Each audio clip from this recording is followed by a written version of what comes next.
정말 믿기 힘든 일이 벌어졌습니다. 최근 중국 베이징의 한 병원에서 출산을 앞둔 외국인 산모가 심각한 의료 차별로 목숨을 잃을 뻔한 사건이 발생했는데요. 처음엔 단순 병원 사고인 줄 알았던 이 사건이 중국 전역을 뒤흔들 충격적인 사건의 시작이었다는 사실이 밝혀지면서 중국 당국은 급히 사건을 은폐하기에 급급했다고 합니다. 그런데 더 놀라운 건 위험에 처했던 산모가 급히 비행기에 몸을 싣고 향한 곳이 다름 아닌 한국이었다는 사실입니다. 세계적 전문가들조차 我们要同心协力 며 충격을 감추지 못했다고 하는데요. 대체 중국에서 무슨 일이 벌어진 것이며 전 세계가 한국을 주목할 수밖에 없었던 이유는 무엇일까요? 지금부터 그 숨겨진 이야기를 함께 확인해 보시죠. 안녕하세요. 저는 메이링입니다. 중국 국제무역 회사에 근무하던 평범한 직장인이었죠. 이러한 평범한 제 삶에서 잊지 못할 순간이 하나 있어요. 바로 화장실에서 임신 테스트기를 바라보던 순간이죠. 테스트기에 두 줄이 나타났을 때 처음에는 기쁨으로 가득 찼어요. 하지만 그것도 잠시 곧 창문 너머로 보이는 뿌연 하늘이 눈에 들어왔죠. 미세먼지로 뒤덮인 그 노란 하늘이 말입니다. 그 순간 제 마음은 무거워졌어요. 이 아이를 이런 환경에서 낳아도 괜찮을까? 이런 생각이 가장 먼저 들었죠. 베이징은 1년 중 대부분이 마스크 없이는 숨쉬기조차 힘든 날이었으니까요. 공기질 지수는 매번 위험 수준을 넘어섰죠. 그날 수치는 300을 훌쩍 넘었어요. 이런 곳에서 아이를 낳아야 한다는 사실이 저를 무겁게 짓눌렀습니다. 남편 히로시에게 임신 소식을 전했을 때 그의 얼굴에도 기쁨과 걱정이 교차했어요. 히로시는 일본인 아버지와 한국인 어머니 사이에서 태어났지만 어머니의 국적을 따라 한국 국적을 가지고 있는 사람이었죠. 일본에서 자랐지만 복잡한 가정사로 인해 한국 국적을 계속 유지해왔습니다. 우리는 곧바로 심각한 논의를 시작했습니다. 식품 안전 문제, 의료 시스템의 신뢰도, 그리고 육아 환경까지 모든 것이 우리를 걱정하게 만들었어요. 결국 친구들에게도 이러한 고민을 털어놓아 보았지만 전혀 도움이 되지 않았어요. 다들 중국에서 아이를 낳고 잘 키우고 있으며 다른 나라가 특별히 더 나을 게 없다고 단언했죠. 그러다 제가 한국과 일본을 언급하자 몇몇 친구들의 반응은 더욱 격렬해졌습니다. 그들은 한국이 중국의 문화를 훔쳐 자기 것인 양 뻔뻔하게 행동한다며 분노했어요. 김치는 원래 중국 음식인데 한국이 자기네 것이라고 우기고 한복도 중국 전통 의상을 베낀 것이라며 목소리를 높이며 그런 나라로 가서 아이를 매국노로 키우고 싶냐고까지 하더군요. 차라리 일본으로 가. 적어도 일본은 기술력이 있고 의료 시스템이 발달했잖아. 한국은 우리 문화 베껴서 팔아먹기나 하지 의료적으로 뭐가 도움이 돼? 정신 차려 도둑놈이 되지는 말라고. 물론 친구들의 격한 반응에 놀랐지만 그들의 말에 흔들리지 않으려 노력했습니다. 이런 감정적인 반응은 사실보다는 오래된 선입견에서 비롯된 것임을 알고 있었으니까요. 그럼에도 그들의 말이 귓가에 맴돌며 저를 불편하게 했습니다. 오히려 그들의 말은 신빙성이 떨어졌죠. 그래서 저는 그들의 말보다 실제 정보를 찾아보기로 결심했습니다. 히로시와 함께 밤마다 각국의 출산 환경과 의료 시스템에 대해 조사했어요. 일본, 한국, 싱가포르, 심지어 호주까지 모든 가능성을 열어두고 찾아봤죠. 하지만 더 큰 문제가 따로 있었습니다. 히로시의 아버지께서 아이를 일본에서 출산하기를 강력히 주장하신 거였죠. 시아버님은 뼛속까지 일본 우월주의자였습니다. 제가 임신했다는 소식을 듣자마자 눈을 빛내며 일본 도쿄의 최고급 병원을 적극 추천하셨어요. 독설에 가까운 말투로 중국의 의료 시스템을 저급하다고 폄하하며 한국은 논의조차 할 가치가 없다고 단호하게 선을 그었죠. 시아버님의 말투에서는 한국을 향한 경멸이 숨김없이 드러났습니다. 이뿐만이 아니었습니다. 가족 모임에서 시아버님은 은근히 저를 압박했어요. 일본 최고급 병원의 화려한 팸플릿을 마치 보물처럼 건네며 득이양양하게 자랑했습니다. 일본의 세계 최고 의료 시스템, 무균 상태의 청결한 환경, 황실도 이용한다는 산후조리 서비스까지 시아버님의 과장된 설명을 들으며 저 또한 일본이 좋을 수도 있다는 생각을 했죠. 하지만 이후 한국에 대한 언급이 나오자 시아버님의 얼굴은 일그러졌습니다. 눈을 치켜뜨며 한국은 온통 가짜 발전으로 채워진 나라라고 독설을 퍼부었어요. 한국의 의료진은 중국인에게 모욕적인 말을 하고 약을 제대로 주지 않으며 수술 중에는 환자를 실험 대상으로 삼는다는 충격적인 거짓말까지 늘어놓았습니다. 지들은 일제시대 때 의학기술 배워놓고 은혜는커녕 그 순간 히로시의 얼굴이 백지장처럼 하얗게 변했죠. 과한 주장이 불편했지만 시아버님 앞에서 반박할 수는 없었어요. 결국 저희는 시아버님의 강압적인 설득에 결국 일본 출산을 검토하기 시작했어요. 도쿄의 명문 산부인과 웹사이트를 밤새 탐색하며 후기를 읽고 비용을 꼼꼼히 계산했습니다. 친구들의 한국 비하 발언과 시아버님의 압박 속에서 제 마음은 흔들리기 시작했어요. 일본의 선진 의료 시스템은 부정할 수 없는 사실이었고, 출산 환경만 본다면 한국보다 나을지도 모른다는 생각이 들었습니다. 그러던 어느 날 베이징 카페에서 제 인생을 완전히 뒤엎을 인물을 만나게 되었습니다. 바로 저의 일본인 친구 에미코를 우연히 만난 거죠. 6개월 전 도쿄에서 출산한 그녀의 얼굴은 예전의 환한 모습이 아닌 깊은 상처로 가득했어요. 처음에는 일본 의료 시스템의 장점을 열거했습니다. 호텔 같은 병실, 친절한 미소의 간호사들, 권위 있는 의사들. 그러나 갑자기 에미코의 목소리가 떨리기 시작했죠. 그건 다 거짓말이었어. 에미코의 눈에서는 눈물이 폭포수처럼 쏟아졌습니다. 출산 중 과다출혈이 발생했는데 외국인이라는 이유로 응급 상황에서조차 보험 증명과 현금부터 요구했다고 했어요. 에미코 또한 혼혈로 국적은 중국이었거든요. 결국 에미코는 2천만 원이 넘는 천문학적인 의료비를 현금으로 지불해야 했습니다. 더 충격적인 건 의료진의 돌변한 태도였어요. 처음에 친절함은 마스크를 벗듯 사라지고 외국인에 대한 노골적인 경멸과 무시가 이어졌습니다. 심지어 진통 중인 에미코에게 간호사가 시끄럽게 굴지 마라. 중국인들은 참을성이 없어. 라고 모욕했다는 이야기에 저는 경악을 금치 못했어요. 에미코는 푸념하듯 계속 이어갔습니다. 출산 후 아이에게 발진이 심하게 생겼는데 일본 의사들은 중국계 아이들은 피부가 약해서 그렇다며 제대로 치료해주지 않았다고 했어요. 결국 수천만 원의 빚을 지고 아이의 건강 문제로 지금도 일본과 중국을 오가며 고통받고 있었습니다. 에미코는 흐느끼며 말했습니다. 내 인생 최대의 실수였어. 차라리 한국으로 갔어야 했어. 충격적인 고백에 저는 얼어붙었습니다. 시아버지의 화려한 말들이 한순간에 허상으로 무너졌어요. 그날 밤 히로시에게 에미코의 이야기를 전했습니다. 평소 과묵한 히로시가 주먹을 불끈 쥐며 분노했어요. 그의 눈에서 결연한 의지가 느껴졌습니다. 잠 못 이루는 밤, 저는 온종일 인터넷을 뒤졌어요. 충격적이게도 에미코만의 경험이 아니었습니다. 일본에서 외국인 출산 피해 사례가 수없이 많았고 병원에 은폐된 차별 정책까지 발견했어요. 외국인 산모는 일본인 산모의 2.5배 비용 청구 같은 내부 지침이 유출된 기사도 있었습니다. 시아버지에게 어떻게 이 결정을 전할지 가슴이 조여왔어요. 선택을 섣불리 내리기가 너무 어려웠습니다. 그러다 베이징 지하철에서 우연히 마주친 옛 대학 동창 샤오이가 저희 결정을 완전히 굳혀주었어요. 놀랍게도 샤오이는 한국에서 출산한 후 막 귀국한 참이었어요.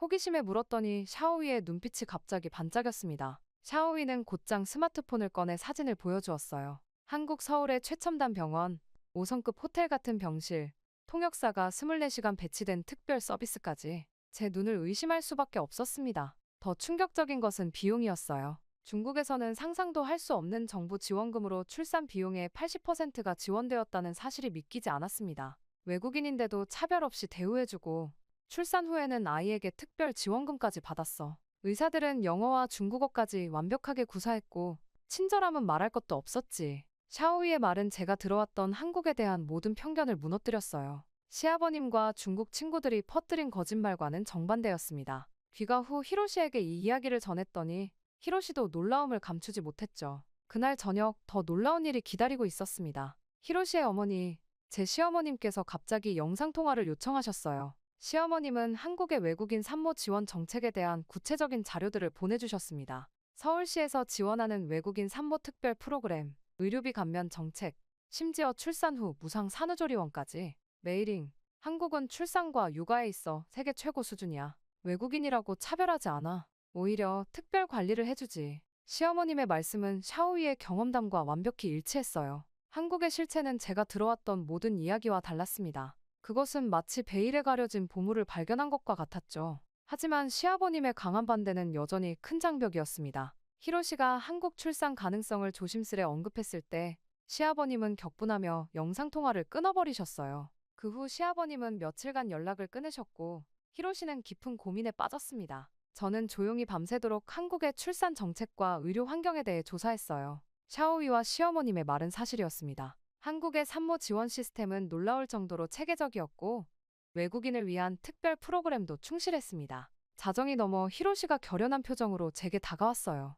메이링, 우리 아이를 위해 한국으로 가자. 그의 결단에 안도감이 밀려왔지만 동시에 시아버님과의 관계가 걱정되었습니다. 우리 부부의 결정이 가져올 폭풍이 무시무시하게 느껴졌어요. 그러다 저희에게 큰 위기이자 기회가 찾아왔습니다. 시아버님과의 불화가 깊어지던 어느 날 아침, 갑자기 심한 복통이 찾아왔습니다. 잠에서 깨어나는 순간부터 느껴지는 날카로운 통증에 숨쉬기조차 힘들었어요. 통증은 배 전체로 퍼져나가며 점점 강도가 심해졌습니다. 식은땀이 온몸을 적시는 순간 침대 시트에 선홍빛 얼룩을 발견했어요. 공포가 엄습했습니다. 히로시는 당황한 얼굴로 저를 부축해 택시를 잡았어요. 평소 침착했던 그의 얼굴에도 두려움이 역력했습니다. 베이징 시내의 유명 산부인과로 향하는 길. 택시 안에서도 통증은 계속 심해졌어요. 도로 위 심한 교통체증은 상황을 더욱 악화시켰고 매 신호등마다 멈출 때 제 심장도 함께 멈추는 것 같았습니다. 병원에 도착했지만 상황은 더 악화되었어요. 접수대에서는 긴 서류 작성을 요구했고 외국인 남편이 있다는 이유로 추가 서류와 거액의 보증금을 선불로 요구했습니다. 히로시가 당황해 지갑을 뒤적이는 동안 저는 복도 차가운 의자에서 고통에 몸을 웅크렸어요. 주변에는 많은 환자들이 있었지만 아무도 도움의 손길을 내밀지 않았습니다. 병원 직원들은 급한 상황에도 규정을 앞세워 차갑게 응대했어요. 겨우 진료실에 들어갔을 때 의사는 초음파 검사 후 얼굴을 찌푸렸습니다. 내 배를 스캔하던 의사의 표정이 순간적으로 굳어지는 것을 보고 가슴이 철렁 내려앉았어요. 태반의 일부가 분리되어 출혈이 발생했고 이는 아이와 저 모두에게 위험한 상황이었습니다. 즉시 정밀 검사와 치료가 필요하다는 소견이었어요. 하지만 담당 의사는 외국인 부부에게 불분명한 설명만 건넸고 히로시의 질문에는 짜증 섞인 표정으로 대답했습니다. 이 병원에서는 당신 같은 고위험 산모를 담당할 수 있는 전문의가 부족합니다. 큰 병원으로 가보세요. 결국 다른 병원을 알아봐야 한다는 말을 들었습니다. 히로시는 분노로 얼굴이 붉어졌지만 저를 위해 감정을 억누르고 침착하게 대처했어요. 그날 3군데 병원을 더 돌았지만 상황은 비슷했습니다. 전문 의료진 부족, 외국인에 대한 차별적 대우, 천문학적인 선수금 요구까지. 한 병원에서는 간호사가 우리를 보며 다른 직원에게 무시하는 듯한 말을 속삭이는 것을 눈치챘어요. 저는 점점 절망감에 빠져들었습니다. 호텔로 돌아와 잠시 휴식을 취하는 동안 히로시는 방법을 찾아 인터넷을 검색하다 한국 대사관에 연락했어요. 놀랍게도 대사관 직원은 즉시 도움을 주겠다며 한국 의료진과의 화상 상담을 불과 30분 만에 주선해 주었습니다. 서울의 유명 대학병원 산부인과 전문의는 제 검사 결과를 전송받아 신중히 검토한 후 저의 상태를 듣자마자 심각성을 인지하고 즉시 한국으로 오라고 권했어요. 현재 상태라면 항공 이동이 가능합니다만 48시간 이내에 전문적인 치료가 필요합니다. 서울에 도착하시면 저희 병원에서 모든 준비를 해두겠습니다. 의사의 단호하면서도 따뜻한 조언에 히로시는 결심한 듯 고개를 끄덕였어요. 그날 밤 그는 시아버님께 상황을 설명하는 긴 메시지를 보냈습니다. 아이와 제 생명이 위험하다는 사실, 한국행이 최선의 선택이라는 점을 간곡히 설명했어요. 메시지를 보내고 히로시는 창밖을 멍하니 바라보며 깊은 한숨을 내쉬었습니다. 그의 어깨에 짊어진 무게가 얼마나 무거울지 짐작할 수 있었어요. 2시간 후 시아버님의 회신은 차갑고 짧았습니다. 단 한 줄, 일본을 다시 고려해보라는 메시지였죠. 히로시의 손이 떨리는 것을 보았습니다. 그는 평생 아버지의 말씀에 거역한 적이 없었어요. 하지만 이번만큼은 달랐습니다. 히로시는 더 이상 망설이지 않았어요. 그는 시어머님께 연락해 도움을 요청했고 시어머님은 즉시 서울의 병원과 연계해 모든 준비를 도와주셨습니다. 다행히 시어머님은 우리의 결정을 전적으로 지지해 주셨어요. 48시간도 채 지나지 않아 우리는 인천행 비행기표를 예약했습니다. 베이징 공항으로 향하는 차 안에서 저는 불안과 기대가 뒤섞인 복잡한 감정에 휩싸였어요. 창밖으로 보이는 베이징의 스모그 가득한 하늘은 마치 우리의 불확실한 미래처럼 뿌옇게 보였습니다. 히로시는 제 손을 꼭 잡고 속삭였습니다. 걱정 마. 우리가 내린 결정은 옳아. 그렇게 인천공항에 도착한 순간 저는 제 호흡이 달라지는 것을 느꼈습니다. 베이징의 무거운 공기와 달리 이곳의 공기는 놀랍도록 맑고 가벼웠어요. 푸른 하늘이 창문 너머로 선명하게 보였습니다. 웹사이트나 뉴스에서 한국의 미세먼지 문제가 심각하다고 들었던 것과는 전혀 다른 현실이었죠. 비행기에서 내려 터미널로 향하는 순간 공항 직원 한 명이 저희를 발견하고 다가왔습니다. 중국어로 저희 이름을 부르며 환영해주는 모습에 깜짝 놀랐어요. 한국 대사관에서 미리 공항에 연락해 놓은 덕분이었습니다. 임신 중인 외국인을 위한 특별 지원 프로그램이 있다며 전용 통로로 안내받았어요. 출입국 심사와 수화물 찾는 과정은 마치 VIP를 대하듯 신속하고 편안했습니다. 더 놀라운 것은 공항 내 의료 지원실이었어요. 담당 직원이 제 상태를 확인하고 긴급 상황에 대비한 간단한 검진까지 해주었습니다. 이 모든 과정이 무료였다는 사실에 히로시와 눈을 마주치며 놀라움을 감출 수 없었어요. 중국에서는 상상도 할 수 없는 일이었습니다. 공항에서 나와 서울로 향하는 리무진 버스 안에서 창밖으로 펼쳐지는 한국의 풍경이 제 눈을 사로잡았어요. 깨끗하게 정비된 도로, 규칙적으로 늘어선 나무들, 그리고 곳곳에 보이는 첨단 건물들. 특히 눈에 띈 것은 어디서나 볼 수 있었던 임산부 전용 시설들이었습니다. 버스 정류장에 임산부 우선 좌석, 화장실에 전용 부스, 심지어 일반 도로 주차장에도 임산부 전용 주차 공간이 마련되어 있었어요. 서울 중심부의 병원에 도착했을 때 히로시의 어머니가 이미 기다리고 계셨습니다. 시어머님은 눈물을 글썽이며 저를 꼭 안아주셨어요. 그 따뜻함에서 저는 가족의 사랑을 느꼈습니다. 병원 로비에 들어서자 또 다른 놀라움이 저를 기다리고 있었어요. 병원 안내 데스크에는 중국어,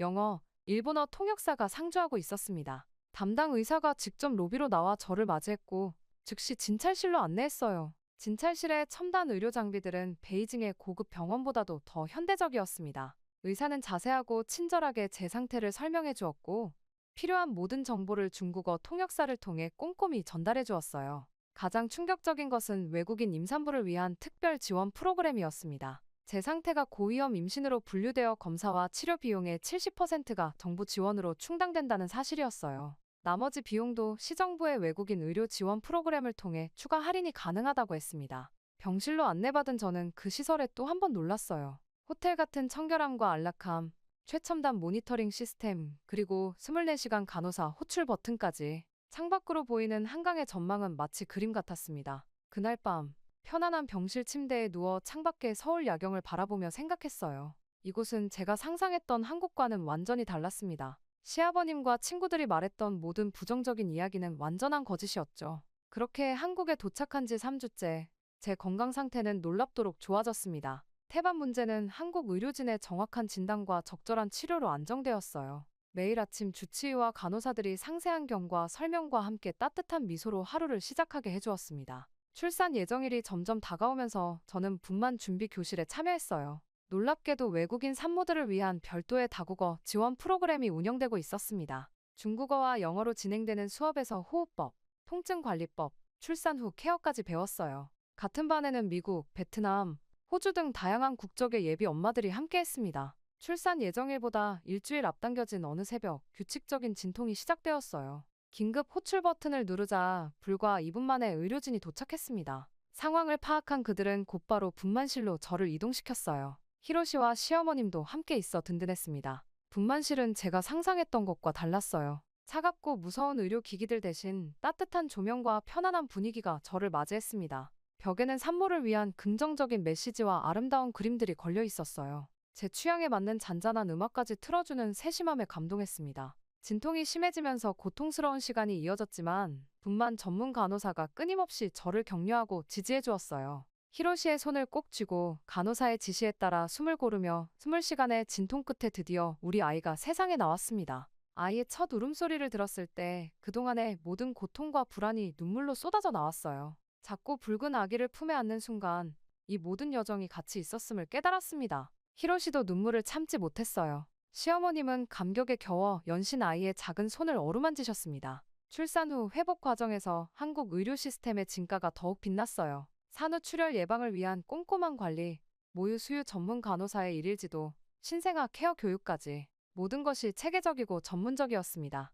더 놀라운 것은 퇴원 후 지원이었어요. 서울시에서 제공하는 외국인 산모 도우미 서비스를 통해 2주간 집으로 전문 산후조리사가 방문해 주었습니다. 한국식 산후 음식을 만들어주고 아기 돌보는 법을 가르쳐주는 그들의 도움은 너무나 소중했어요. 출산 한 달 후 구청에서 출산 축하금으로 100만 원이 지급되었습니다. 외국인 산모에게도 동일하게 적용된다는 사실에 또 한 번 놀랐어요. 추가로 영유아 건강검진 무료 쿠폰과 예방접종 지원 바우처까지 받았습니다. 아이를 안고 한강공원을 거닐던 어느 날 문득 베이징의 뿌연 하늘이 생각났어요. 그곳에 남아있었다면 우리 아이는 어떤 환경에서 자랐을까 하는 생각에 등골이 오싹해졌습니다. 맑은 하늘 아래 깨끗한 공기를 마시며 행복하게 웃고 있는 우리 아이를 바라보니 가슴이 뭉클해졌어요. 그렇게 아이가 태어난 지 2달이 지났을 무렵 히로시의 휴대폰이 울렸습니다. 시아버님이었어요. 아이가 태어난 후에도 시아버님은 끝내 축하 인사조차 건네지 않으셨습니다. 오직 시어머님만이 우리와 연락을 주고받으며 손자의 소식에 기뻐하셨죠. 히로시는 침울한 표정으로 전화를 받았고 통화 후 믿을 수 없다는 표정을 지었어요. 시아버님이 직접 한국을 방문하겠다는 소식이었습니다. 이유는 단 하나, 손자를 보기 위해서였죠. 갑작스러운 소식에 저는 불안해졌습니다. 한국을 경멸하던 시아버님이 과연 어떤 마음으로 오시는 것인지, 또 어떤 불편한 상황이 벌어질지 걱정이 앞섰어요. 일주일 후 인천공항에 도착한 시아버님의 표정은 굳어 있었습니다. 히로시가 아이를 안고 다가가자 잠시 눈빛이 흔들렸지만 여전히 차가운 인상이었어요. 첫 만남의 어색함은 집으로 가는 내내 이어졌습니다. 시아버님은 창밖으로 보이는 서울의 풍경을 묵묵히 바라보며 별다른 말씀을 하지 않으셨어요. 저녁 식사 시간, 시아버님은 자신이 머무는 동안 아이의 건강검진을 위해 일본 의사를 초빙하고 싶다고 말씀하셨습니다. 히로시가 이미 정기검진 예약이 되어 있다고 설명하자 시아버님은 한국 의사를 믿을 수 없다며 고집을 피우셨어요. 저는 조용히 식사를 마저 하며 상황이 더 악화되지 않기를 바랐습니다. 다음 날 아침, 아이의 정기검진을 위해 병원으로 향했습니다. 시아버님은 마지못해 함께 하셨어요. 병원에 도착하자 접수 직원이 밝은 미소로 반갑게 맞이해 주었습니다. 일본어 통역사까지 준비해둔 병원에 세심함의 시아버님은 처음으로 당황한 기색을 보였어요. 소아과 의사는 전문적이고 자세한 설명으로 아이의 상태를 진단했습니다. 최첨단 장비를 활용한 검사 결과를 영어, 일본어, 중국어로 번역된 자료와 함께 제공해 주었어요. 시아버님은 점점 말이 없어지셨고 의사의 전문성에 놀란 듯한 표정이었습니다. 검진 후 병원에서 제공하는 육아 교실에 참관한 시아버님은 더욱 충격을 받으신 듯했어요. 다양한 국적의 부모들이 함께하는 수업, 최신 육아 정보를 여러 언어로 제공하는 시스템, 모든 서비스가 무료로 제공된다는 사실에 그는 계속해서 질문을 던지셨습니다. 점심 식사를 위해 들른 병원 구내식당에서 더 큰 충격이 있었어요. 산모와 아이를 위한 특별 메뉴가 있었고 영양사가 직접 식단을 설명해주는 서비스까지. 시아버님은 음식을 드시며 처음으로 만족스러운 표정을 지으셨습니다. 일주일간의 방문 동안 시아버님은 서울의 다양한 육아 시설과 공원, 의료시설을 경험하셨어요. 매일 그의 표정은 조금씩 누그러졌고 히로시와의 대화도 늘어났습니다. 특히 아이를 안고 거니는 시간이 많아지면서 그의 얼굴에 미소가 돌아오기 시작했어요. 마지막 날 저녁, 시아버님은 오랜 침묵을 깨고 말씀하셨습니다. 한국에 대한 자신의 편견이 완전히 잘못되었음을 인정하신다고요. 일본보다 더 발전된 의료 시스템과 외국인을 위한 지원 정책에 감탄했다는 고백까지. 무엇보다 손자가 이런 환경에서 자라게 된 것이 다행이라는 말씀에 저희 부부는 눈물을 참을 수 없었습니다. 인천공항으로 떠나기 전 시아버님은 히로시를 꼭 안아주셨습니다. 오랜 불화가 녹아내리는 순간이었어요. 아이를 품에 안고 축복의 말씀을 건네시는 시아버님의 모습에서 한국이 우리 가족에게 가져다준 또 하나의 기적을 목격했습니다. 시간이 흘러 아이가 100일을 맞은 날, 저는 SNS에 한국에서의 출산 경험담을 자세히 올렸습니다. 처음에는 단순히 중국 친구들과 가족들에게 소식을 전하기 위한 것이었어요. 그러나 예상치 못하게 제 게시물은 하룻밤 사이에 폭발적으로 공유되었습니다. 중국 내 수많은 임산부들이 저에게 쪽지를 보내기 시작했어요. 한국의 출산 지원 정책과 의료 시스템에 대한 구체적인 정보를 원했습니다. 제가 받은 혜택들, 외국인 산모 지원 프로그램, 실제 병원 경험까지 모든 것이 그들의 관심사였어요. 이에 응하기 위해 저는 블로그를 개설했습니다. 한국 출산의 모든 것을 담은 상세한 가이드를 작성했어요. 예약 방법부터 비자 신청, 의료비 계산, 정부 지원금 신청 방법까지. 제 블로그는 일주일 만에 조회수 100만을 돌파했고 중국의 주요 육아 웹사이트에서 인터뷰 요청까지 받았습니다. 놀라운 사실은 중국뿐만 아니라 동남아시아, 심지어 유럽과 미국에서도 관심을 보인다는 점이었어요. 제 블로그는 여러 언어로 번역되어 공유되었고 국제 포럼에서 한국의 출산 정책과 의료 시스템이 논의되기 시작했습니다. 한국 언론에서도 제 사례를 다루기 시작했어요. 중국인 산모가 경험한 한국 의료 시스템이라는 제목의 특집 기사는 한국인들에게도 새로운 시각을 제공했습니다. 많은 한국인들이 자국의 발전된 시스템에 대해 더 큰 자부심을 느끼게 되었죠. 아이가 첫 돌을 맞이할 무렵, 저는 중국과 일본의 방송사로부터 다큐멘터리 출연 제안을 받았습니다. 한국과 중국, 일본의 출산 환경을 비교하는 내용이었어요. 이 프로그램을 통해 한국의 선진화된 시스템이 더 많은 나라에 소개되었습니다. 가장 감동적인 순간은 제 블로그를 보고 한국을 선택한 다른 중국인 산모들의 성공 스토리를 들을 때였어요.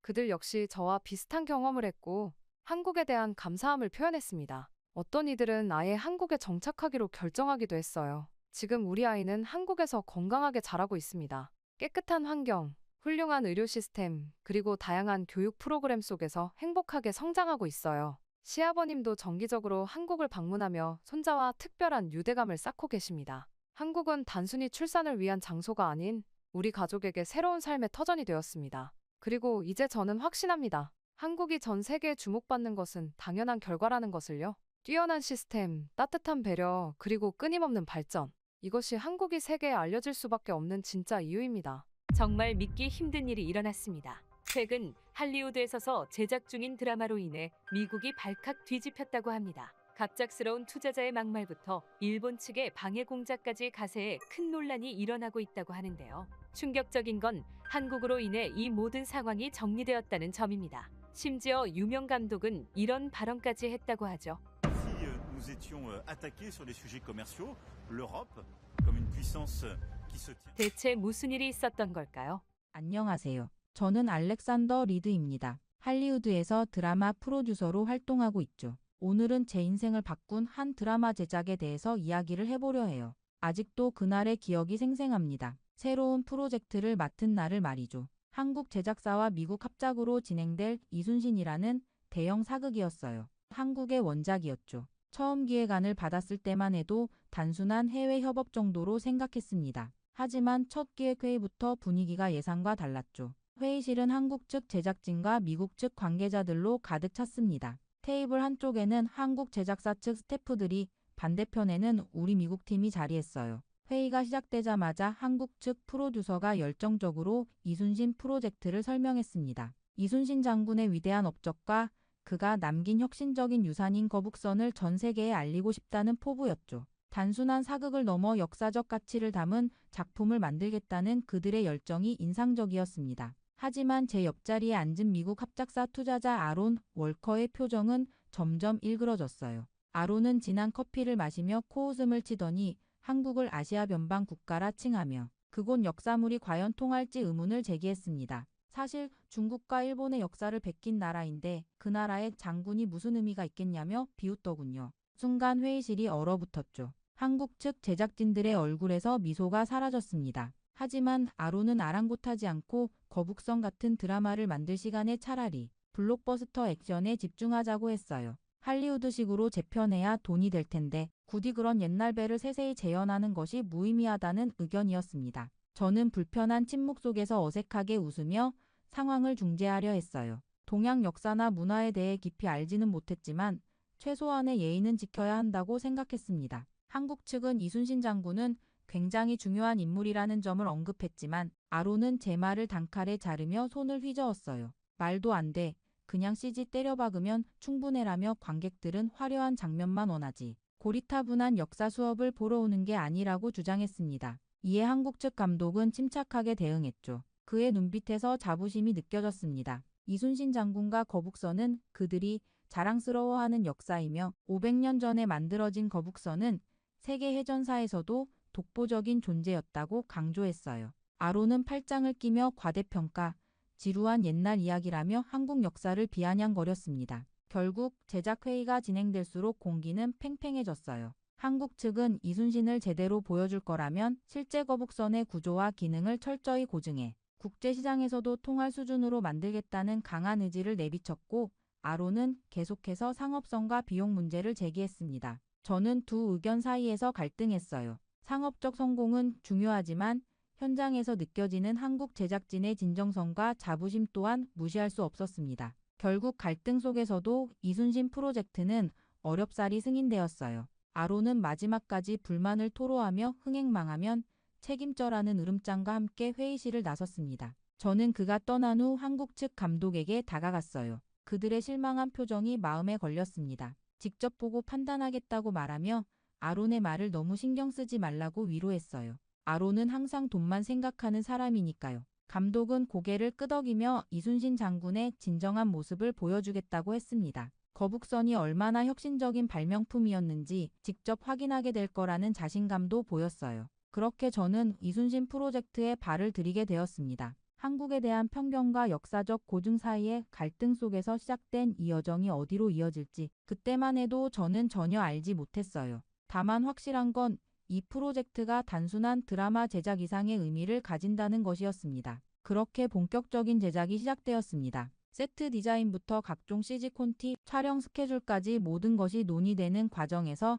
한국 측의 세심한 요구가 계속되었죠. 특히 거북선 디테일에 관한 부분은 그들에게 양보할 수 없는 문제였어요. 한국 스태프들의 눈빛에는 이순신 정신과 조선 해전 기술을 제대로 보여주겠다는 의욕이 가득했습니다. 아론 월커의 반응은 예상대로였어요. 그는 세트장을 둘러보며 짜증을 내기 시작했습니다. 지금이 21세기인데 구식 목선을 재현하는데 돈과 시간을 쏟아붓는다고? 그의 목소리에는 경멸이 담겨 있었죠. 이어서 화려한 해전 폭발 장면만 있으면 되지. 고리타분한 설정은 관객 이탈을 부른다며 한국을 계속해서 깎아내렸습니다. 촬영장에서도 이 배가 그렇게 대단해 봤자겠지라는 비아냥으로 분위기를 흐렸어요. 저는 처음에는 아론의 말에 어느 정도 동조했습니다. 대중적 흥행을 위해서는 화려한 액션과 볼거리가 필요하다고 생각했거든요. 하지만 실제 거북선 제작 과정을 지켜보면서 제 생각이 흔들리기 시작했습니다. 장인들이 쇠못 하나, 나무판 하나하나를 정교하게 맞추고 내장 골격을 세우는 모습은 놀라웠어요. 특히 용머리 장식을 만드는데 쏟는 정성을 보니 이건 그냥 세트가 아니라 예술이라는 생각이 자연스럽게 들었습니다. 한국 측 고증 전문가는 끈기 있게 우리를 설득했어요. 우리 것이 국제무대에서 통하려면 진정성 있는 디테일이 중요합니다. 이순신 장군이 직접 연구하고 개발한 거북선은 역사적 가치가 엄청납니다. 그러면서 수백 년 전 자료들을 펼쳐 보였죠. 저는 확실히 독창성이 있더라며 아론 쪽을 다독이려 했지만 그는 돈 안 되는데 집착 말라며 단호하게 거절했습니다. 거북선 갑판 위 지붕에 있는 새가시 하나하나를 손으로 만드는 장인들을 보며 저는 점점 더 이 프로젝트의 진정성에 매료되었어요. 세트장 구석구석에서 느껴지는 정성은 분명 미국식 블록버스터 제작과는 달랐습니다. 그저 화려한 CG가 아닌 진짜 역사를 재현하려는 열정이 느껴졌죠. 한편 아론은 매일같이 비용과 시간을 들먹이며 불만을 토로했어요. 왜 실제 크기로 만들어? 축소해서 CG로 확대하면 되잖아.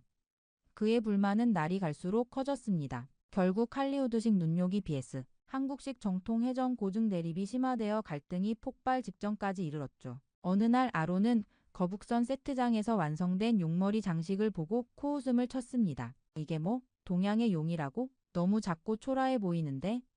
그 말에 한국 제작진들의 표정이 굳었어요. 수십일 동안 공들인 작업을 무시당한 것이니까요. 저는 그 순간 아론과 한국팀 사이에 서서 난처함을 느꼈습니다. 아론은 결국 나중에 시청률과 반응이 안 좋으면 내들 책임이라며 냉소적으로 현장을 떠났어요. 그가 떠난 후 거북선 세트장은 묘한 긴장감으로 가득 찼습니다. 그럼에도 불구하고 이순신은 촬영을 계속 이어나갔죠. 저는 조용히 한국 감독에게 다가가 계속해요. 이 방식이 맞다고 느껴집니다. 라고 격려했습니다. 그리고 그렇게 우리는 첫 번째 큰 갈등을 뒤로한 채 촬영을 진행했어요. 이후 이순신의 초기 티저 영상이 공개되었습니다. 예상보다 일찍 세상에 나온 예고편은 뜻밖의 반응을 불러일으켰어요. 거북선의 독특한 외형과 웅장한 해전 장면들이 화제를 모으기 시작했죠. 특히 서구권에서는 이런 형태의 전투선을 본 적이 없어 호기심 어린 시선을 보냈습니다. 급기야 미국의 유명 토크쇼 굿모닝 USA에서 제작진을 초청했어요. 아론은 이 소식을 듣고 처음으로 미소를 지었습니다. 미국 토크쇼? 좋지. 홍보만 잘하면 CG빨로 어찌 되겠지. 그의 마지못한 동의 속에서도 여전히 한국 역사에 대한 불신이 느껴졌어요. 하지만 적어도 프로젝트의 상업적 가능성에 대해서는 기대를 보이기 시작했습니다. 토크쇼 녹화 현장에 저와 한국 감독이 함께 출연했어요. 사회자는 놀랍게도 거북선에 관한 사전 조사를 꽤 해온 상태였습니다. 이순신 장군이 남긴 해전 전술과 거북선이 이렇게 혁신적인 줄 몰랐습니다. 정말 500년 전에 이런 배가 있었다니 놀랍네요. 진행자의 진심 어린 칭찬에 한국 감독의 얼굴에 자부심이 서렸죠. 저는 촬영 경험을 솔직하게 나눴습니다. 저도 처음에는 단순한 역사 드라마라 생각했어요. 하지만 촬영하며 한국 해전사의 깊이에 놀랐습니다. 거북선은 단순한 배가 아니라 당시 최첨단 전투 기술의 집약체였죠. 이런 대화가 오가며 분위기가 무르익을 때였어요. 갑자기 객석에서 한 남성이 손을 들었습니다. 일본인 저널리스트였어요. 그는 거만한 태도로 발언권을 얻자마자 도발적인 질문을 던졌습니다. 거북선은 사실 일본의 철갑선을 베낀 것 아닙니까? 조선이 대단하다고 자랑하지만 실은 일본 배 기술을 카피한 것이죠.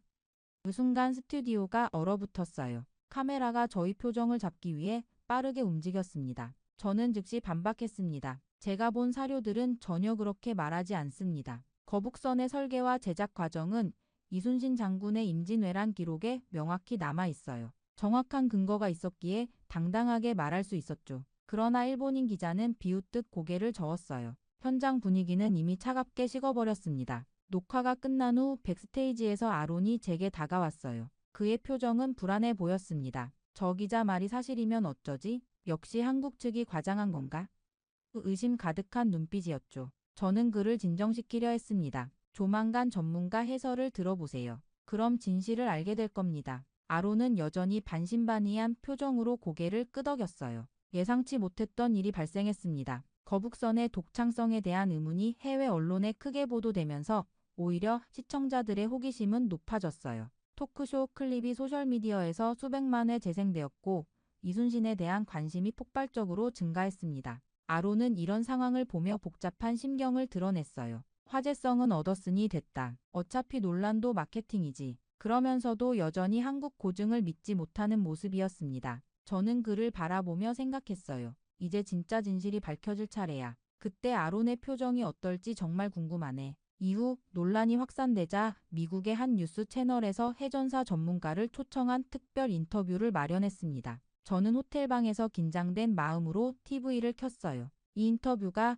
이순신의 운명을 좌우할 수도 있을 거란 생각이 들었습니다. 화면에는 백발의 미국인 교수가 등장했어요. 해군 사관학교 출신으로 전 세계 해전사를 연구해온 저명한 학자였습니다. 그는 차분한 목소리로 조선 거북선에 대해 설명하기 시작했어요. 거북선은 목재와 쇠못, 그리고 가판위 지붕의 가시구조가 매우 독특합니다. 특히 포문의 효율적 배치는 당시로서는 혁신적이었죠. 용머리 장식을 통한 심리전 효과까지 고려했다면 이는 단순한 전투선이 아닌 종합 전략 무기였다고 볼 수 있습니다. 전문가의 분석은 계속 이어졌어요. 그는 일본 철갑선과 조선 거북선을 비교하며 결정적인 차이점을 지적했습니다. 두 배는 구조가 전혀 다릅니다. 거북선은 내부 보강 방식과 장갑 개념에서 독자성을 가집니다. 한국 측 기록이 정확합니다. 이 방송을 함께 시청하던 아론이 낮은 목소리로 중얼거렸어요. 전문가가 그렇다면 일단 투자금 걱정은 덜었군.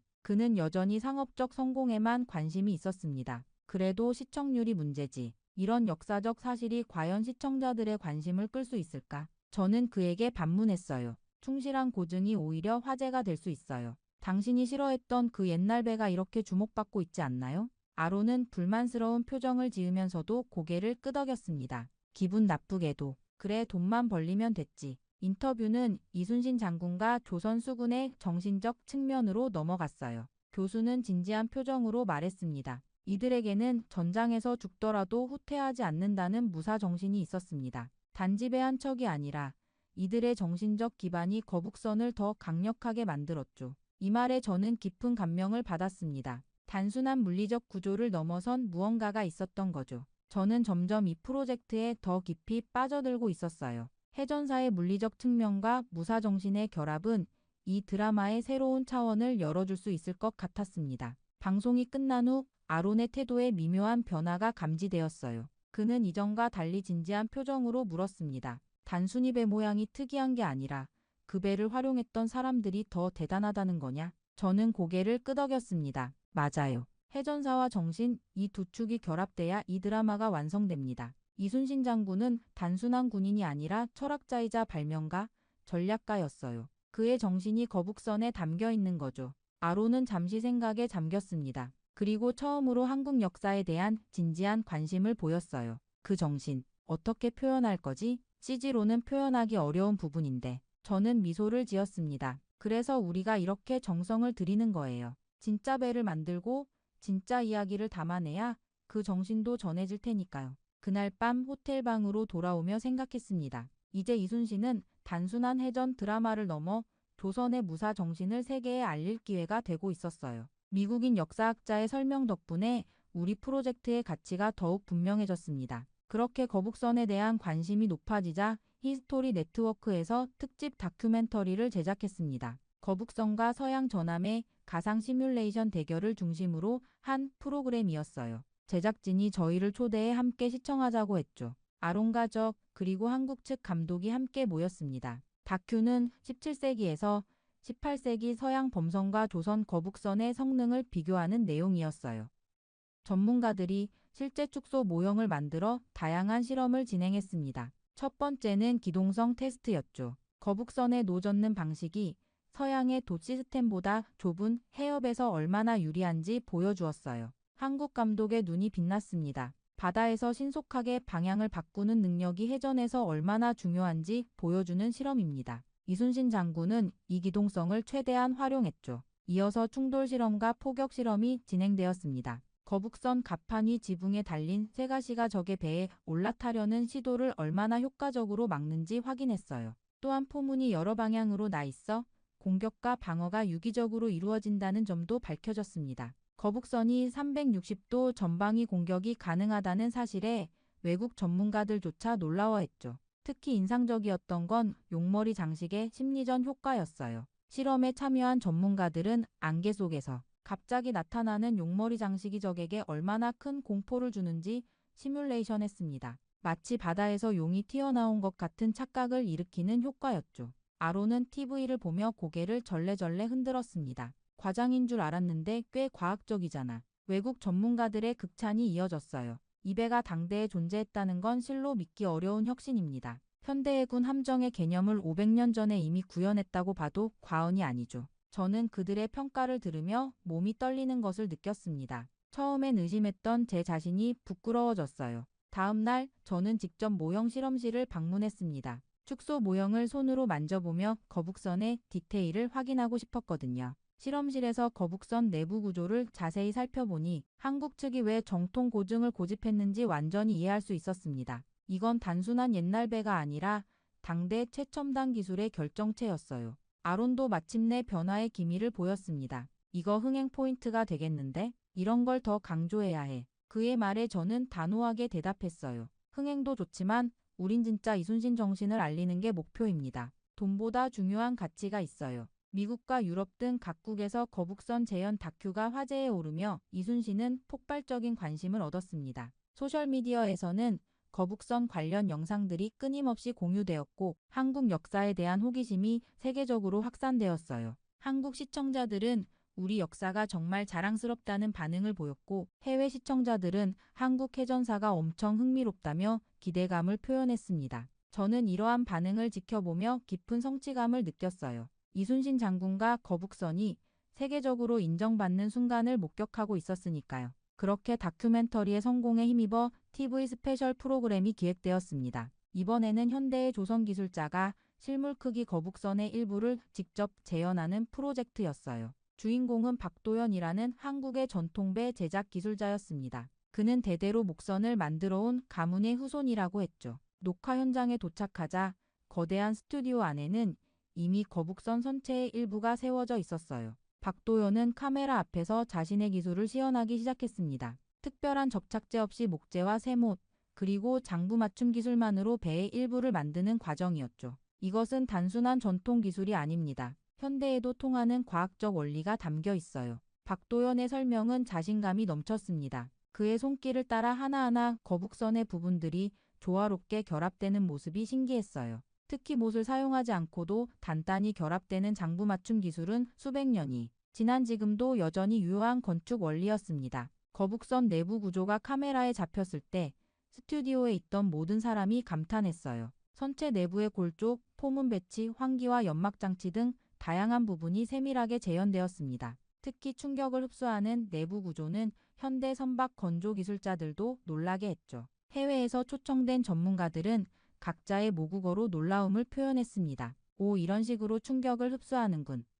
이 각도가 적의 포탄을 효과적으로 튕겨내는 거로군. 그들의 표정에서 진심 어린 감탄이 느껴졌어요. 아론은 이 모든 과정을 조용히 지켜보았습니다. 이전과 달리 비판적인 말 대신 진지한 관심을 보였죠. 제가 그에게 다가가자 그는 속삭이듯 말했어요. 이 정도 기술이면 인정받을 만하군. 예상보다 훨씬 과학적이야. 시연 영상은 방송 직후 전 세계로 퍼져나갔습니다. 소셜미디어에는 수백 년 전 배를 이렇게 정교하게 만들었다니 조선의 장인 정신이 대단하다는 평가가 쏟아졌어요. 유튜브와 다른 플랫폼을 통해 영상이 확산되며 한국식 해전 문화가 새롭게 주목받기 시작했습니다. 호텔로 돌아온 저와 아론은 로비에서 대화를 나눴어요. 아론의 태도는 이제 완전히 달라져 있었습니다. 이쯤 되면 나도 인정해야 하나? 이런 고증덕의 반향이 더 커지는 것 같네. 그의 말에는 더 이상 비아냥거림이 없었어요. 저는 미소를 지으며 대답했습니다. 결국 진심과 디테일이 국제 무대에서도 통한 거죠.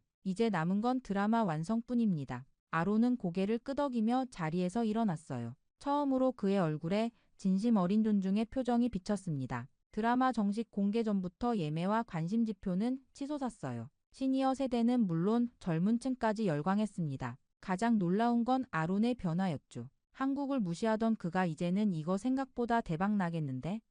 라며 표정이 밝아졌어요. 한국 미디어는 이순신이 가져온 한류 효과를 앞다퉈 보도했습니다. 한국 역사가 세계적으로 인정받는 순간이라는 헤드라인이 가득했어요. 저는 이런 반응을 지켜보며 왠지 모를 감동을 느꼈습니다. 단순한 드라마 제작을 넘어 문화적 가치를 전 세계에 알리는 일에 참여하고 있다는 생각이 들었죠. 촬영장에서는 이제 모든 스태프가 자신감 넘치는 표정으로 일했어요. 초반의 불안과 갈등은 온데간데 없이 사라지고 공통된 목표를 향해 모두가 하나 되어 움직였습니다. 저 역시 이 프로젝트가 제 배우 생활에서 가장 보람찬 경험 중 하나가 될 것이라 확신했어요. 그렇게 드라마 제작이 마무리 단계에 접어들 무렵 또 하나의 예상치 못한 사건이 발생했습니다.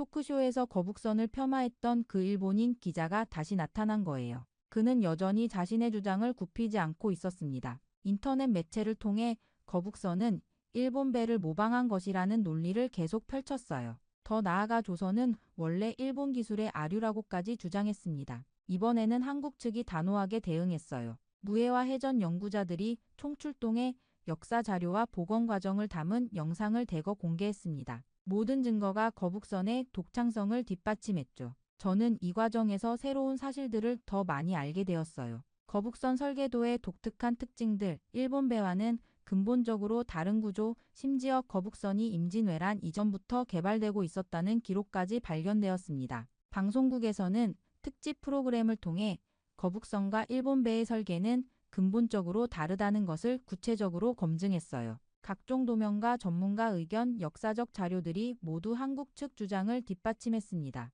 증거가 너무 명백해 더 이상 논쟁의 여지가 없었죠. 놀랍게도 일본인 기자는 방송 이후 자신의 태도를 바꾸었어요. 그가 직접 SNS에 글을 올렸습니다. 내가 한국 역사를 잘 몰랐고 너무 부정적으로 봤다. 새로운 증거들을 검토한 결과 거북선은 분명 조선의 독창적 발명품이다. 그의 공개 사과에 많은 사람들이 놀랐습니다. 다음 날 그 기자가 우리 촬영장을 방문했어요. 직접 사과하고 싶다는 이유였습니다. 한국 감독은 약간 긴장한 모습이었지만 그를 맞이했죠. 제가 다가가 그의 손을 잡았습니다. 정말 고유하고 혁신적인 기술이니 함께 인정해 주시는 게 좋겠습니다. 기자는 고개를 끄덕이며 감사의 인사를 전했어요. 아론은 이 모든 과정을 지켜보고 있었습니다. 그가 제게 다가와 말했어요. 일본 기자조차 인정했군. 이제 아무도 가짜라고 못하겠네. 그의 목소리에는 묘한 안도감이 묻어났습니다. 역사적 진실이 밝혀진 것에 대한 존중이 느껴졌죠. 언론과 SNS에서도 거북선 폄하에 앞장섰던 일본 기자가 사과했다는 소식이 화제가 되었어요. 이 사건은 단순히 한 사람의 사과가 아니라 역사적 진실이 인정받는 순간으로 기록되었습니다. 많은 사람들이 한국의 역사적 유산에 대해 새롭게 관심을 갖기 시작했죠. 스튜디오에서는 이순신 장군의 정신에 대한 깊은 토론이 이어졌습니다. 외부 문화를 존중하며 자신을 끊임없이 단련해온 이순신의 정신이야말로 진짜 무사도라는 결론에 이르렀어요. 그것은 단순히 전투기술이 아니라 철학과 인문학, 과학과 전술이 결합된 총체적 접근이었습니다. 아론도 이제는 그 가치를 인정할 수밖에 없었어요. 그는 한숨을 쉬며 말했습니다. 한국이 대단한 건 인정할 수밖에 없군. 내가 너무 성급하게 판단했어. 비록 탐탁지 않은 표정이었지만 그의 진심이 느껴졌습니다. 저는 이순신 장군의 일대기를 다룬 책을 읽으며 밤을 지새웠어요. 전쟁 중에도 시를 쓰고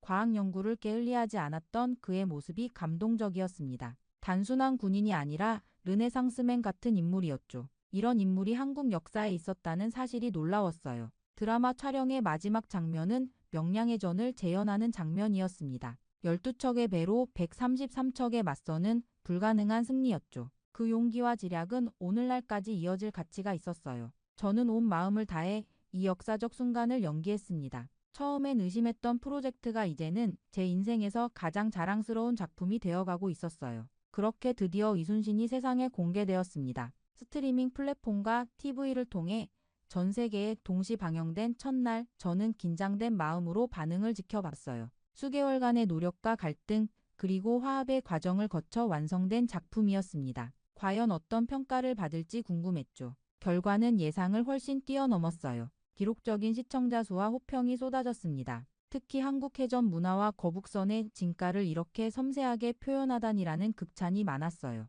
놀랍게도 시니어 계층은 물론 젊은 세대까지 사로잡았습니다. 한 미국 대학생은 SNS에 이순신은 히어로물의 주인공보다 더 멋있다라고 올리기도 했죠. 소셜미디어는 이순신 관련 해시태그로 가득 찼어요. 거북선, 해시태그 이순신, 해시태그 이순신 정신 등이 전 세계 트렌드로 자리 잡았습니다. 각국 언론은 앞다투어 이 드라마를 분석했죠.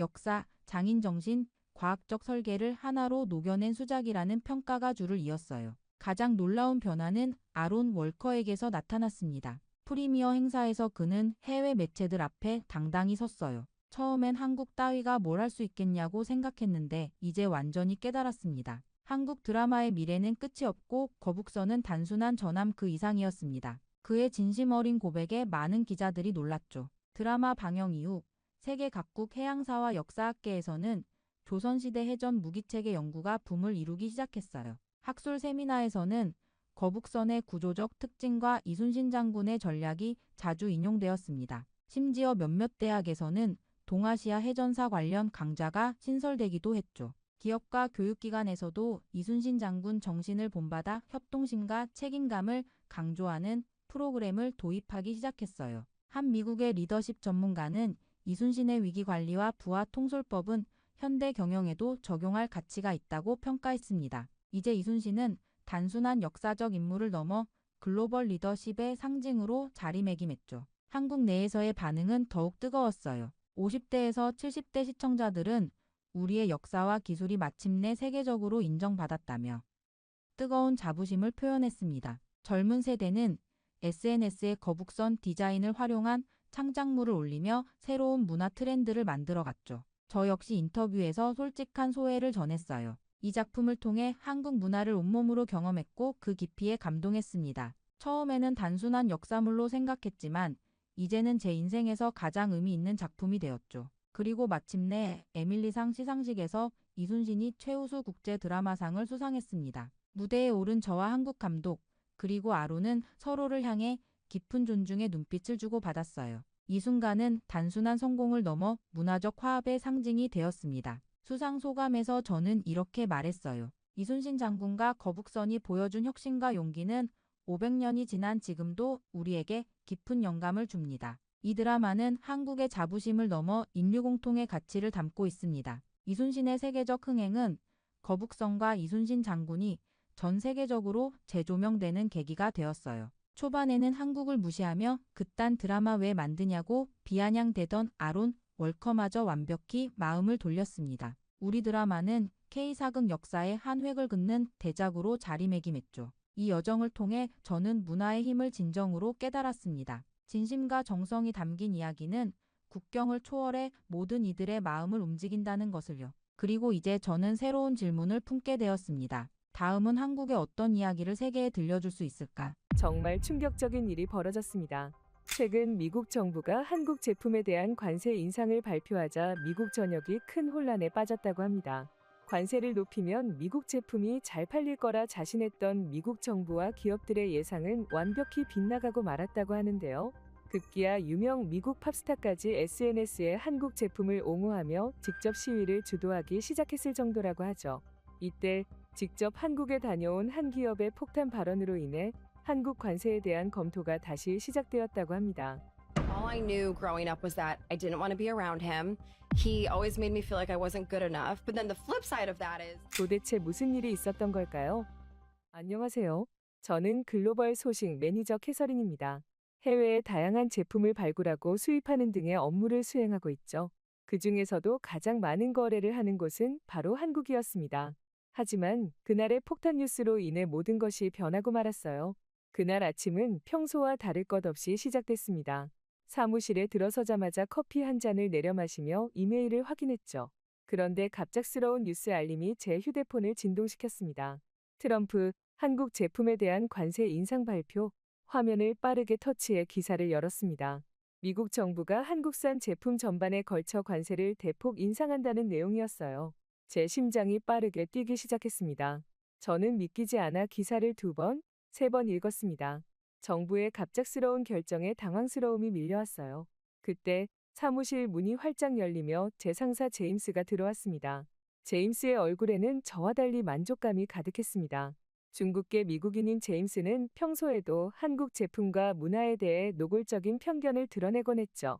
역시나 제임스는 뉴스를 보고 정부가 마침내 제대로 된 결정을 내렸다며 환호했습니다. 그의 말에 따르면 한국산 제품은 싸구려에 불과하고 중국산보다도 품질이 떨어지는데 지나치게 과대포장되어 있었다고 합니다. 독일이나 일본 제품은 훨씬 좋으며 한국 사람들은 인성도 안 좋다고 폄하했습니다. 한번 거래했던 한국 업체는 납기일도 지키지 않으면서 변명만 늘어놓았다며 경멸적인 표정을 지었습니다. 저는 우리 회사의 주요 공급망 80%가 한국 기업들과 연결되어 있다고 설명했습니다. 갑작스러운 전환은 우리 회사에 심각한 재정적 타격을 줄 수 있으며 대체 공급업체를 찾는 데만 최소 6개월이 걸릴 거라고 우려를 표했어요. 제임스는 이번 상황이 위기가 아닌 기회라며 이제 미국 기업들과 더 긴밀히 협력할 수 있게 되었다고 강조했습니다. 그는 한국 제품들이 겉보기에만 그럴듯하고 실상은 형편없다고 비난했어요. 저는 실제 데이터를 보여주며 현재 우리 회사의 가장 수익성 높은 제품 라인들이 모두 한국 부품에 의존하고 있다고 설명했습니다. 제가 화면을 돌려 모두에게 보여주자 회의실이 조용해졌습니다. 숫자는 거짓말을 하지 않았으니까요. 하지만 제임스는 여전히 고집스러웠어요. 회의가 끝나고 제 책상으로 돌아왔을 때 이미 여러 공급업체로부터 다급한 이메일이 쌓여 있었어요. 창밖으로 시선을 돌리니 흐린 하늘이 보였습니다. 마치 앞으로 다가올 폭풍을 예고하는 것 같았어요. 그리고 폭풍은 생각보다 빨리 다가왔죠. 며칠 뒤 저는 뉴스를 보며 다시 한번 가슴이 철렁 내려앉았습니다. 관세 인상 발표 이후 불과 일주일 만에 미국 전역의 중소기업들이 벼랑 끝에 몰리고 있었죠. 소식 매니저로서 저에게 이 상황은 최악이었습니다. 저 또한 밤새 한국 거래처들과 이메일을 주고받았지만 그들도 난감한 상황인 건 마찬가지였어요. 갑작스러운 정책 변화에 누구도 제대로 된 대응책을 마련하지 못했던 거죠. 이게 끝이 아니었습니다. 점심시간에 휴대폰을 확인하다 놀라운 소식을 접하게 되었죠. 미국의 유명 팝스타 제시카 모어가 자신의 SNS 계정에 한국 제품을 들고 찍은 사진을 올렸더군요. 품질과 혁신에는 국경이 없습니다. 관세 인상을 반대합니다. 그녀의 게시물은 불과 몇 시간 만에 수백만 명에게 공유되었습니다. 저녁 뉴스에서는 뉴욕, 로스앤젤레스, 시카고 등 주요 도시에서 관세 인상에 반대하는 시위가 일어나고 있다고 보도했어요. 시위대는 대부분 중소기업 관계자들과 소비자들이었습니다. 우리의 일자리를 지켜주세요. 소비자 선택권을 보장하라. 같은 문구가 적힌 피켓이 화면에 가득했죠. 다음 날 아침, 제임스는 회의실에서 우리 팀을 긴급 소집했습니다. 그의 표정은 어제보다 더 강경해 보였어요. 여러분, 이런 시위에 흔들리면 안 됩니다. 유럽 제품으로 충분히 대체할 수 있어요. 캐서린, 유럽 공급업체 목록을 오늘 안으로 정리해주세요. 저는 속으로 한숨을 쉬며 고개를 끄덕였습니다. 하지만 현실은 그렇게 단순하지 않았어요. 한국에서 수입하던 전자 부품과 소재는 품질과 가격 면에서 쉽게 대체할 수 없었거든요. 사무실로 돌아오는 길에 로비에서는 CNN이 나오고 있었습니다. 시애틀에서는 시위가 과열되어 경찰과 충돌하는 장면이 생중계되고 있었어요. 저는 잠시 발걸음을 멈추고 화면을 지켜봤습니다. 분노한 시민들, 공포에 떨고 있는 소상공인들, 그리고 이 모든 혼란을 지켜보는 정치인들의 모습이 번갈아 나왔죠. 그날 밤, 저는 평소보다 늦게까지 사무실에 남아 대체 공급업체를 찾아보았습니다. 하지만 결과는 실망스러웠어요. 가격은 2배 이상 높고 납기일은 최소 한 달 이상 걸린다고 했죠. 이대로라면 우리 회사도 큰 타격을 피할 수 없었습니다. 집으로 돌아가는 차 안에서 라디오를 틀었어요. 경제 분석가가 이번 관세 인상으로 인한 파급 효과가 예상보다 훨씬 클 것이라고 경고하고 있었습니다. 저는 핸들을 꽉 쥐며 다가올 위기를 실감했죠. 그렇게 관세 인상 발언 이후 한 달이 지난 시점, 유럽 기업들이 야심차게 홍보한 유럽산 대체 제품들이 시장에 쏟아져 나오기 시작했어요. 모두가 그토록 기대했던 한국 제품의 대안들이었죠. 하지만 결과는 참담했습니다. 첫 주문이 도착한 그날, 저는 설렘 반 걱정 반의 마음으로 포장을 뜯었어요. 겉보기엔 한국 제품과 크게 다르지 않았습니다. 똑같은 디자인, 비슷한 성능을 약속하는 화려한 문구들. 그러나 실제 테스트 결과는 충격적이었어요. 배터리 성능은 절반에 불과했고 내구성 테스트에서는 쉽게 고장났습니다. 품질 관리팀의 얼굴이 하나둘 굳어갔죠. 사흘 뒤 더 큰 문제가 발생했습니다. 첫 출하된 유럽산 제품들에 대한 불만 신고가 쏟아지기 시작한 거예요. 온라인 리뷰는 별점 1개로 도배되었고 반품 요청은 시간이 갈수록 늘어났습니다. 커스터머 서비스팀은 전화 응대로 정신이 없었어요. 사무실 분위기는 날이 갈수록 침울해졌어요. 제임스조차 예전의 자신감을 잃어가는 모습이었습니다. 매출 그래프는 가파르게 하락했고 주가도 덩달아 추락했어요. 유럽산으로 한국 제품을 완벽히 대체할 수 있다던 그의 호언장담은 현실 앞에서 무너져 내리고 있었습니다. 언론에서는 연일 유럽산 대체품의 품질 문제를 다루기 시작했어요. 소비자 보호단체에서는 공식 조사를 요청했고 정부는 침묵으로 일관했습니다. 그러는 사이 한국 제품에 대한 재평가가 이루어지기 시작했죠. 우리가 그동안 얼마나 좋은 제품을 쓰고 있었는지 이제야 깨달았다. 는 소비자들의 목소리가 커졌어요. 어느 날 아침 주요 경제지 일면에 실린 기사가 사무실을 떠들썩하게 만들었습니다. 유럽 대체품의 실패, 한국 기술력의 재발견 이라는 제목의 기사였어요. 저는 그 기사를 꼼꼼히 읽으며 한국 제품이 가진 경쟁력에 대해 다시 생각해보게 되었습니다. 그들의 품질 관리 시스템, 혁신적인 접근 방식, 끊임없는 연구 개발이 만들어낸 결과물이었던 거죠. 제임스는 여전히 고집을 부렸습니다. 일시적인 문제일 뿐이야. 곧 개선될 거야. 그러나 그의 목소리에서는 더 이상 확신이 느껴지지 않았어요. 회의실에서 나오는 그의 뒷모습이 어쩐지 쓸쓸해 보였습니다. 저는 한국 거래처에서 보내온 이메일을 다시 읽었어요. 그들은 위기 속에서도 새로운 해결책을 모색하고 있었습니다. 미국 시장을 포기하기는커녕 더 나은 품질과 서비스로 돌아올 준비를 하고 있었죠. 그들의 끈기와 전략적 사고에 감탄이 절로 나왔어요. 그날 저녁 CEO로부터 직접 연락이 왔습니다. 캐서린, 한국에 직접 가봐야 할 것 같네요. 그들이 어떻게 이 위기를 극복하려고 하는지, 우리가 무엇을 배울 수 있는지 살펴봐 주세요. 저는 잠시 말문이 막혔다가 이내 고개를 끄덕였습니다. 처음으로 가는 한국 출장, 솔직히 두렵기도 했지만 한편으로는 기대가 되기도 했어요. 짐을 꾸리며 저는 창밖으로 보이는 도시의 불빛을 바라보았습니다. 관세 인상으로 시작된 이 혼란이 어디로 향해 갈지 아무도 알 수 없었어요. 하지만 한 가지는 분명했습니다. 유럽산 대체품의 실패는 단순한 품질 문제가 아니라 우리가 그동안 한국의 기술력과 혁신을 과소평가해왔다는 사실을 증명하는 사건이었죠. 며칠 뒤 저는 비행기 창문 너머로 서서히 모습을 드러내는 서울의 야경을 바라보며 가슴이 두근거렸습니다. 12시간의 긴 비행 끝에 드디어 한국 땅을 밟게 된 것이죠. 인천국제공항에 착륙하자마자 저는 첫 번째 충격을 경험했어요. 상상했던 것보다 훨씬 현대적이고 깔끔한 공항의 모습에 눈이 휘둥그레졌습니다. 입국장을 빠져나오는 순간부터 모든 것이 새롭게 느껴졌어요. 자동화된 입국 심사대는 제 얼굴을 인식하여 몇 초 만에 절차를 완료했습니다. 수화물을 찾는 곳에서는 실시간으로 제 가방의 위치를 알려주는 디지털 안내판이 있었죠. 이런 효율적인 시스템에 저도 모르게 감탄사가 나왔습니다. 공항에서 호텔로 향하는 전철은 또 다른 놀라움이었어요. 소음 없이 부드럽게 달리는 차량, 깨끗한 객실, 그리고 무엇보다 와이파이가 끊김없이 연결되는 점이 인상적이었습니다. 제 옆자리에 앉은 현지인들은 모두 각자의 스마트폰에 집중하고 있었어요. 그들의 디바이스는 제가 본 것보다 훨씬 진보된 모델처럼 보였습니다. 서울 도심에 들어서자 고층 빌딩들 사이로 빛나는 LED 간판들이 눈부셨어요. 밤이 깊었음에도 거리는 활기찼고 사람들은 분주하게 오갔습니다. 호텔에 도착하자 로비에서부터 또 다른 기술적 경이로움이 저를 맞이했죠.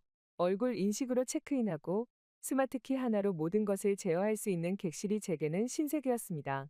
호텔 방에 들어서자마자 저는 창가로 달려갔어요. 서울의 야경이 파노라마처럼 펼쳐졌습니다. 한강을 따라 이어지는 불빛들, 남산타워의 화려한 조명, 그리고 끝없이 펼쳐진 도시의 모습이 경이로웠죠. 이 순간 저는 제가 가지고 있던 한국에 대한 모든 선입견이 무너지는 것을 느꼈습니다. 첫날 아침, 저는 일찍 일어나 호텔 주변에 산책했어요. 깨끗한 거리, 조용하게 질서를 지키며 출근하는 사람들, 그리고 곳곳에 위치한 스마트 시설들에 계속해서 놀랐습니다. 편의점에 들어가 음료수를 사려는데 계산대 없이 자동으로 제품을 인식해 결제하는 시스템을 보고 또 한 번 감탄했죠. 회의를 위해 한국 기업을 방문했을 때의 충격은 더 컸습니다. 보안 게이트에서부터 시작된 첨단 기술의 향연은 회의실까지 이어졌어요. 투명 디스플레이를 통한 프레젠테이션, 실시간 통역 서비스, 그리고 회의 내용을 자동으로 기록하는 AI 비서까지 모든 것이 영화 속 장면처럼 느껴졌습니다. 한국 측 담당자들의 철저한 준비와 전문성에도 감명받았어요. 그들은 관세 인상 이후 발생한 모든 문제점과 해결책을 체계적으로 정리해 놓았습니다. 데이터 기반의 분석, 명확한 대응 전략, 그리고 앞으로의 비전까지.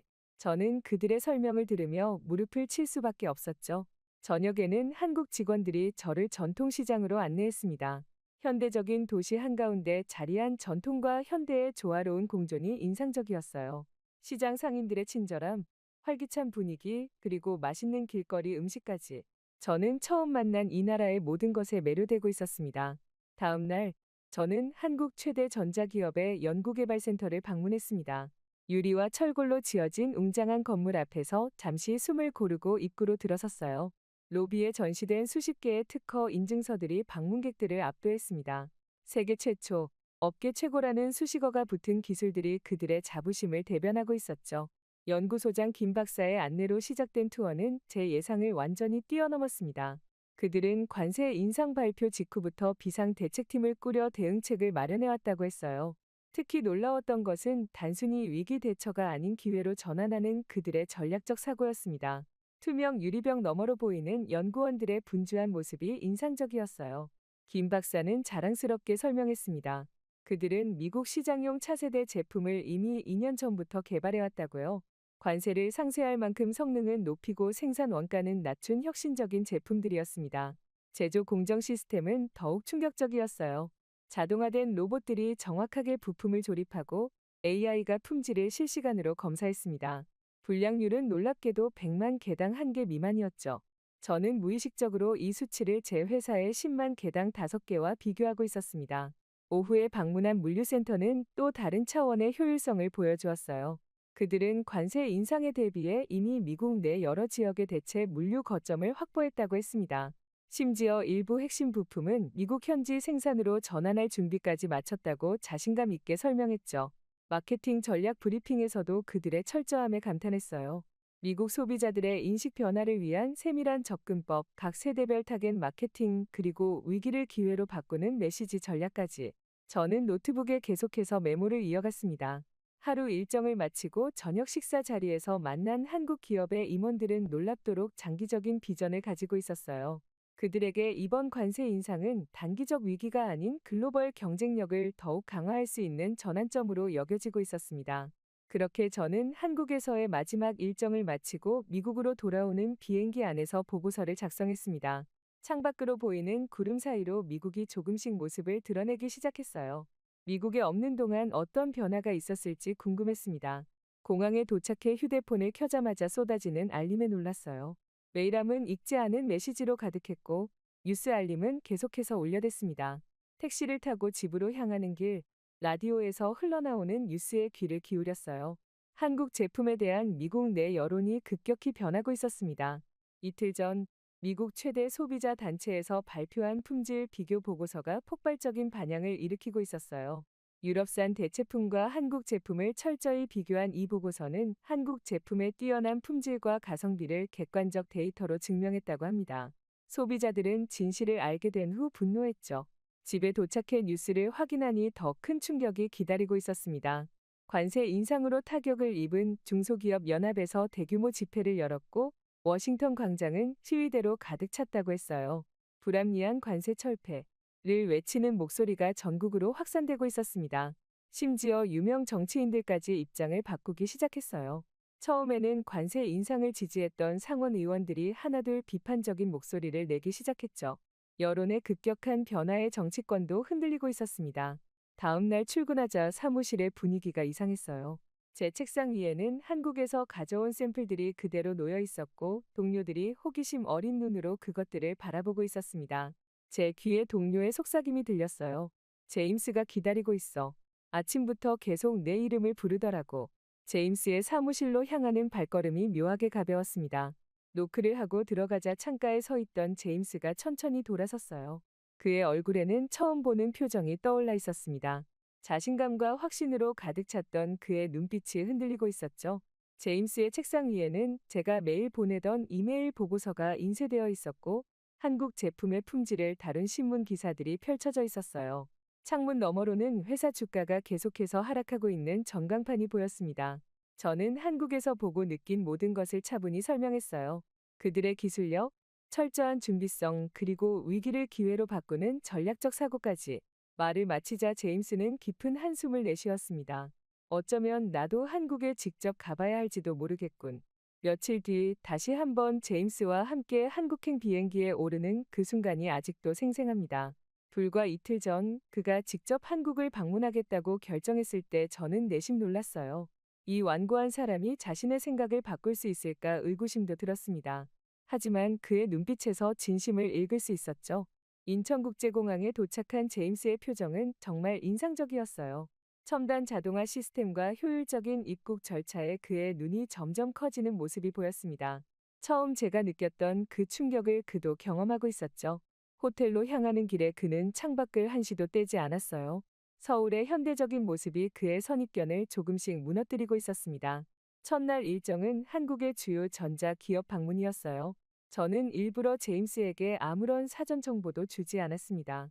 그가 직접 보고 느끼길 원했거든요. 기업 로비에 들어서자 그의 발걸음이 느려졌습니다. 벽면을 가득 메운 국제 특허증과 혁신상 인증서들이 그의 시선을 사로잡았어요. 연구개발센터 투어에서 제임스의 반응은 더욱 극적이었습니다. 첨단 장비들 사이에서 바쁘게 움직이는 엔지니어들, 24시간 가동되는 자동화 생산 라인, 그리고 철저한 품질 관리 시스템까지. 그는 계속해서 질문을 던졌고 한국 측 담당자들은 자신감 있게 답변했어요. 저는 그들의 대화를 지켜보며 조용히 미소 지었습니다. 점심 식사 후 우리는 제품 테스트 센터로 안내받았어요. 그곳에서 제임스는 한국 제품과 유럽산 대체품의 품질 테스트를 직접 목격했습니다. 내구성 테스트, 성능 평가, 안전성 검증까지 모든 항목에서 한국 제품이 월등한 결과를 보여주자 그의 표정이 점점 심각해졌어요. 데이터는 거짓말을 하지 않았습니다. 품질 관리 담당 부장의 설명은 더욱 인상적이었어요. 우리는 단순히 관세를 피하기 위한 대응책이 아닌 근본적으로 더 나은 제품을 만들기 위해 노력하고 있습니다. 그의 말에 제임스는 묵묵히 고개를 끄덕였습니다. 저는 그의 얼굴에서 서서히 변화가 일어나는 것을 느꼈어요. 이튿날 우리는 한국의 중소협력 업체들을 방문했습니다. 대기업뿐만 아니라 작은 기업들도 세계적인 수준의 기술력을 갖추고 있다는 사실이 제임스에게는 또 다른 충격이었어요. 그들의 철저한 직업 윤리와 끊임없는 혁신 정신이 경쟁력의 핵심이었죠. 저녁에 현지 식당에서 만난 중소기업 대표는 진심 어린 목소리로 말했습니다. 우리는 단순히 살아남기 위해서가 아니라 더 나은 세상을 만들기 위해 일합니다. 세 번째 날, 우리는 한국 소비자원을 방문했어요. 그곳에서 제임스는 한국 기업들의 품질 관리가 단순한 마케팅이 아닌 소비자 중심 철학에서 비롯되었다는 사실을 알게 되었습니다. 소비자 피드백이 어떻게 제품 개발에 즉각 반영되는지, 불량품에 대한 처리가 얼마나 엄격한지를 직접 확인했죠. 마지막 날 아침, 제임스는 호텔 라운지에서 저를 기다리고 있었어요. 그의 얼굴은 내 일간의 충격과 깨달음으로 완전히 달라져 있었습니다. 캐서린, 내가 얼마나 편협했는지 이제야 알겠네. 그의 목소리는 진심이 담겨 있었어요. 우리가 알던 것은 빙산의 일각에 불과했어. 공항으로 향하는 차 안에서 제임스는 자신의 노트북을 열어 이메일을 작성하기 시작했습니다. 호기심에 어깨너머로 보니 그는 회사 전체에 보내는 메일을 쓰고 있었어요. 제목은 단순 명료했습니다. 우리의 시각을 바꿔야 할 때입니다. 그는 한국에서 본 모든 것을 솔직하게 공유하고 관세 인상 정책의 문제점을 지적하며 한국 기업들과의 협력 강화를 제안하고 있었습니다. 비행기 안에서 제임스는 창밖을 바라보며 생각에 잠겼어요. 캐서린, 생각해보니 나는 한 번도 그들의 입장에서 생각해본 적이 없었어. 우리가 모르는 것을 두려워한 거지. 그의 고백에 저는 따뜻한 미소를 지었습니다. 때로는 진실을 보기 위해 먼 길을 돌아야 할 때도 있는 법이죠. 며칠 뒤, 저는 창문 너머로 보이는 맨해튼의 아침 풍경을 바라보았습니다. 한국에서 돌아온 지 한 달, 놀라운 변화가 일어나고 있었어요. 오늘은 제임스가 주도한 새로운 비즈니스 전략 발표회가 있는 날이었죠. 회사 전체가 기대와 긴장으로 가득했습니다. 회의실은 이미 사람들로 가득 찼습니다. CEO부터 각 부서 책임자들까지 모두의 시선이 단상 위 제임스에게 집중되어 있었어요. 한 달 전, 한국에서 돌아온 직후 그는 CEO에게 면담을 요청했고, 그 결과로 오늘의 발표회가 열린 것이었습니다. 제임스의 프레젠테이션은 충격적이었어요. 그는 먼저 자신의 편견을 솔직하게 인정했습니다. 그리고 한국 기업들의 혁신과 품질 관리 시스템에서 우리가 배워야 할 점들을 상세히 설명했죠. 특히 인상적이었던 것은 그가 제안한 새로운 비즈니스 모델이었습니다.